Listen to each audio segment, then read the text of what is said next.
Et parce qu'en ce moment, par exemple, où nous parlons de ce sujet très, très important, hyper important, la conservation de notre biodiversité, de nos forêts, il se passe actuellement dans le parc de Virunga une des réserves naturelles les plus importantes au monde, en forêt et en biodiversité, un activisme armé qui met à mal cet écosystème, qui le détruit. Et cela n'a pas été décidé à Washington, à Paris, à Bruxelles ou à Londres. Ça a été décidé en Afrique, et plus précisément à Kigali.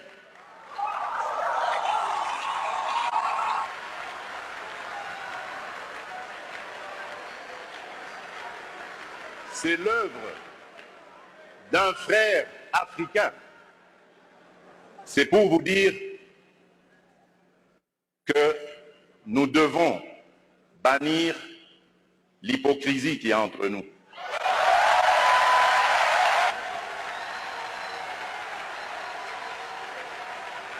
Nous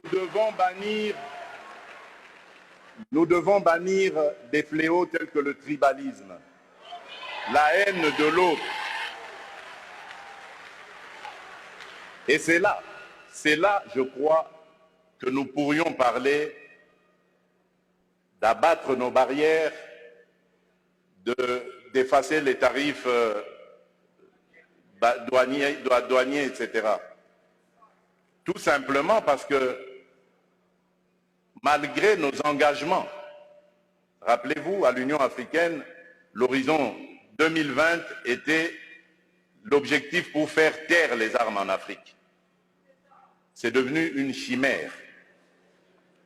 Et nous ne nous en offusquons pas. Nous ne condamnons pas. Et tant que ce sera comme ça, il faudra oublier toutes les bonnes initiatives telles que celles préconisées par le président Ruto. Nous devons avoir le courage de nous regarder entre Africains, les yeux dans les yeux.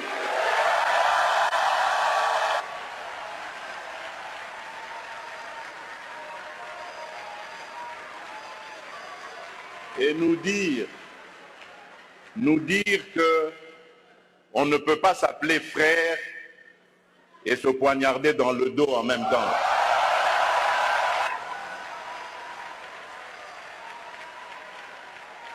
Nous devons arrêter de rejeter nos responsabilités sur les étrangers non africains.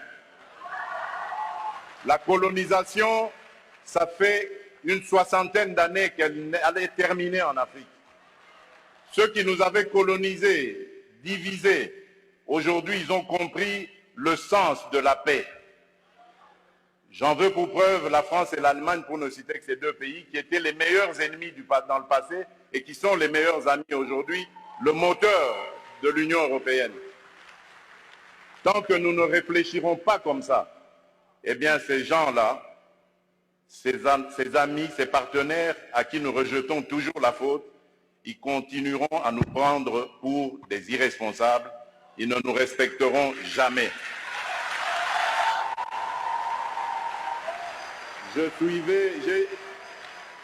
J'ai suivi tout à l'heure avec attention l'adresse du président Macron, toute sa bonne volonté à vouloir venir dans des partenariats, mais j'ai tout de suite compris par son attitude que c'était du politiquement correct. Il n'en croyait pas un mot. Non pas parce que lui est menteur, non, loin de là. Parce que nous ne sommes pas sérieux, et eux le savent. Le jour où nous mettrons fin à ce à quoi nous assistons aujourd'hui, à l'est de la République démocratique du Congo par exemple, des voisins qui viennent semer la pagaille, la mort, la désolation, uniquement dans le but de s'enrichir, de piller les ressources. Le jour où nous mettrons fin à ce genre de comportement, alors oui, là nous aurons compris. Parce que je suis désolé, en tant que président de la République démocratique du Congo et face à ce genre de choses, je ne suis pas tenté de construire des ponts, mais plutôt des murs pour sécuriser ma population.